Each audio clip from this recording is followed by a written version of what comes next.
The Iowa caucuses are right around the corner on the Republican side, and even though the Democrats are officially starting the DNC primaries in South Carolina, the state of New Hampshire insists that according to its own state laws, it must go first. And so New Hampshire is going ahead with their primary on January 23rd. That is 2 weeks from today. And so when I go to New Hampshire the weekend before Saturday, Sunday, Monday, I will be covering both Republican primaries and Democratic primaries, even though the delegates will not count at the convention.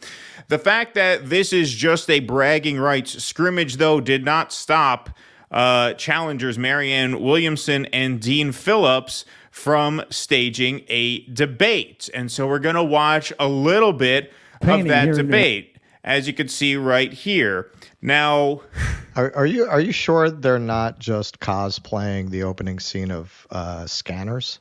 Yeah. I think they're recreating that opening scene. Is someone's head's going to explode? Now, yeah, look, they are being told that the votes in this primary don't matter. And so this debate is as irrelevant as debates come, which means, I guess, since it's irrelevant anyway, they probably told the videographer, hey, we would like this debate to look as much like public access television from 1982 as possible. Could it look worse? Is there a cell phone in America that shoots worse video than this? I'm like, they're going for Cronenberg. You're just like, no, this is public access. This looks like public access TV from the 70s and 80s. A cell phone would take 10 times better video and audio than this. It's unbelievable. The set, everything. This looks like it was shot 40 years ago, does it not? No, they're going for irony. So let's hear first question to Dean Phillips, polling at a resounding 6%, according to the latest numbers. You're both campaigning here in New Hampshire. Look at this. The president's name is not on the ballot. He sent a letter yesterday saying New Hampshire's meaningless. Would you characterize this, Congressman, as voter suppression? Yes. In fact, I have that letter right here. I hope it goes in the National Archives on display because I think it's one of the most egregious affronts to democracy I've ever seen in my entire lifetime as an American, period. And I'll tell you what's by the way, voter ID, if every American could easily get an ID, that's different. But the fact of the matter, if you are disabled or you are elderly or you live in a rural area where it's really hard, it's nonsensical. So that's voter suppression. But you know what else is voter suppression? What's happening right here.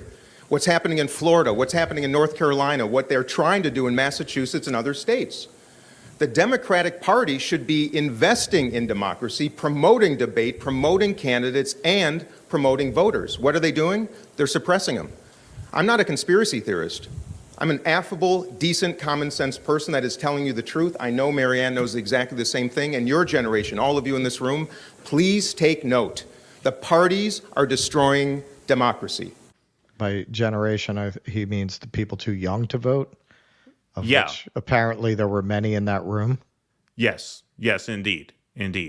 I'll get to that in 1 second. But they sure could have used some investment from the DNC to, get a more professional video and audio. That is just such a bizarre choice to have it look and sound that terrible. But to Russell's point, as Politico very snarkily mentions, Dean Phillips and Marianne Williamson rail against Biden to a crowd of who? 7th graders. The two Longshot candidates squared off in a New Hampshire debate on Monday. So I guess this was a mix of adults and junior high school kids. I don't know. Maybe there were field trips that they had. Maybe they got extra credit in social studies class if they went to see the debate. I'm sure there were junior high kids who were there for the extra credit. It sounds like something you would give kids extra credit for doing. In a primary packed with inconsequential debates among Longshot candidates, Monday's bout between Dean Phillips and Marianne Williamson might have been the biggest dud. The Minnesota representative and the self-help guru sparred in front of a crowd of 7th graders and adults in a downtown Manchester ballroom during the 2-week run-up to the primary that their party has decided won't count and that the incumbent, President Joe Biden, isn't bothering to compete in. Quote, Joe Biden should have been right here with us, Phillips said from the stage. He is taking the Granite State for granted. He is taking this election for granted. And he is taking every single one of you and this entire country for granted, Phillips said. Williamson chimed in, I agree with that. But Biden was in South Carolina, drawing contrast not with his Democratic challengers, but with his likely general election opponent, former President Donald Trump. And so Phillips and Williamson were left to make the case against him at a convention hosted by a local college in a debate airing on Monday evening Sirius XM radio. The only other presidential hopeful scheduled to show up and speak at the event was low-polling Republican former Arkansas Governor Asa Hutchinson. Phillips cast Biden as a risk to democracy because he is knowingly going into an election which his approval numbers and his poll numbers make it almost impossible to win, a nod to national surveys that show Biden trailing Trump and, in some cases, Republican former South Carolina Governor Nikki Haley. That sounds pretty Democratic to me. Yeah. I know Marianne feels the same way, Phillips said as he stood alongside her. We are the only two in the United States of America on the Democratic side of the aisle to stand up and tell you the truth. He's going to lose. He's going to lose. Yet 2 weeks before voters head to the polls, neither Phillips nor Williamson appear to be denting Biden's support in surveys in the state where the only way to cast a vote for the president will be to write in his name on the ballot. A St. Anselm College poll from mid-December showed Biden with a 40 percentage point lead over his rivals as a write-in, mind you, in a primary that the DNC officially announced now will not count. And Biden's allies are ramping up their efforts with the write-in campaign.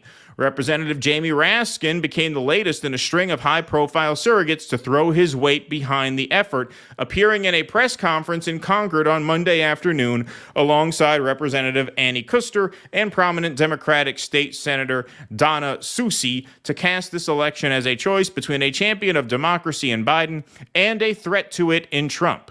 A super PAC set up to encourage voters to write in Biden's name has also spent nearly $350,000 so far on mailers, digital advertising, and phone banking, according to the group's latest campaign finance filings. So, this is a tweet that came out. The DNC made it official. They've confirmed that they will not accept New Hampshire's delegates as the New Hampshire Democratic primary continues to move forward with their first in the nation primary. They called it meaningless and said that presidential candidates should take all steps possible not to participate. Despite that, obviously, I'm just going to say, it's said there if you go back to that, this ignores the hard work of thousands of volunteers and staffers for campaigns like Marianne Williamson, right. Dean Phillips, yeah, I forgot that Cenk part. Uygur, and more. All right. I'm sorry. Who knows if it's thousands? It may be dozens, but they want to put a brave face on it. If you actually gave time or money to any of these people, particularly Cenk Uygur, who's not even legally allowed to run, whatever deflection to Arnold Schwarzenegger's woes he might want to make, I'm sorry, you are dumb as a box of rocks. What the fuck is in the mind of somebody who would donate time, money, lint to any of these people? Why would you do that? This is what we were saying from the beginning. Even before it emerged with Marianne Williamson, her long 30-year history of narcissistic abuse of her staff, which has been very well documented, even before we knew about that. The real dispute was, why are you trying to sheepdog people into a meaningless primary? Of course. We know the DNC rigs it. They rigged it against Sanders, who was far, far and away a more credible candidate than Marianne Williamson will ever be. So why would you get involved in this? Why are you telling people to get invested in this? Again, that's what the fight was really over when those battle lines were first drawn, which were, I would say the first shot was fired by RBN in that infamous interview.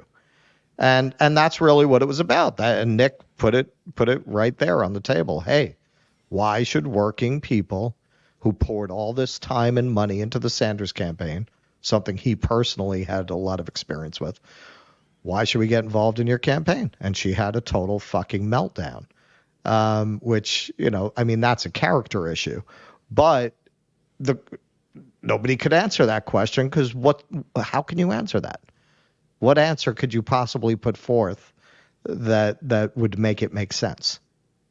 Well, here's some numbers that make a certain thing make sense, which is that the voters are the main barrier to progress inside the Democratic Party because, as we just told you there, the DNC has made it official as of recently, but we've known this for months. We've known this for almost a year now, that South Carolina was going to be first and that if New Hampshire jumped the gun, their delegates would be discounted and this would be an irrelevant primary. Joe Biden has said he does not plan to compete in the New Hampshire state primary simply because their participation as first in the nation is now in violation of the new DNC rules. So good boy that he is.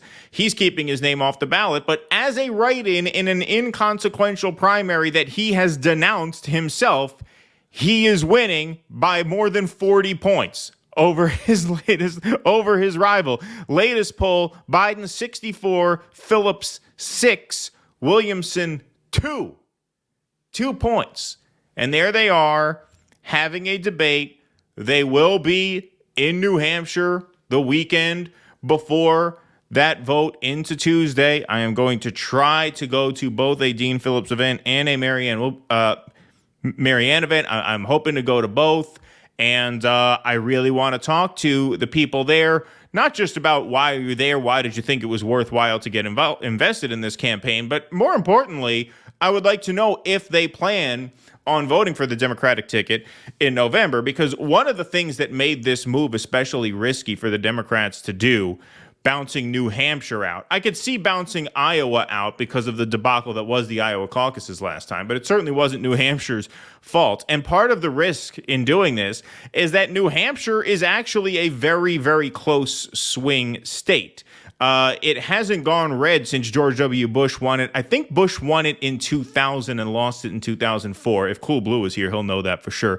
But I'm pretty sure Bush won it in 2000, which means it's been over 20 years since a Republican has won. But they have come very, very close a number of times, including in 2016 when Trump very, very narrowly lost New Hampshire. And so burning the base in a very close swing state when you need every electoral vote you can get, not a smart move, but I'd be very curious to know how the voters are going to respond to being disenfranchised in this way. Well, you're talking about Democrats, as that polling shows. Most of them will just be good soldiers. Of course. Most of them. They'll just go. It's a matter of, these things are decided on the margins. I gotta go and vote for Joe Biden to show my support. Yeah. I mean, that's what most of them are gonna do. The idea that you've got a fucking super PAC spending money that you'd be better off throwing it in a garbage can and lighting it on fire. This is how little concern these people have for people or voters. To spend $350,000 on a meaningless writing campaign? I mean, You got people hurting in this country, man. Why don't you give that to a community center? Give it to a food bank? They don't give a fuck about people. That for what? Bragging rights in a meaningless primary? You're going to spend that kind of money? Yeah, no, it's insane. Well, that's how they raise money. They raise money by telling their donors, hey, we need money to protect Joe Biden in New Hampshire because a defeat in New Hampshire would be very embarrassing and it would cause a lot of instability in the race and it would undermine him in November. Can we count on you to help us get Joe Biden over the top in New Hampshire? Big that's donors. all it is. We all get those texts. We all get those yeah. Because Bernie sold us out like the fucking he gave our piece of emails shit that he is. He gave our fucking. I never gave my emails to the DNC. I stay on the list because I do this, so it allows me to see what kind of shit that they're sending out. And it's Russell, can this be right? We've been looking at your list, and you have not activated your membership. I'm sure a lot of us get those ridiculous emails and texts from them. Please clap.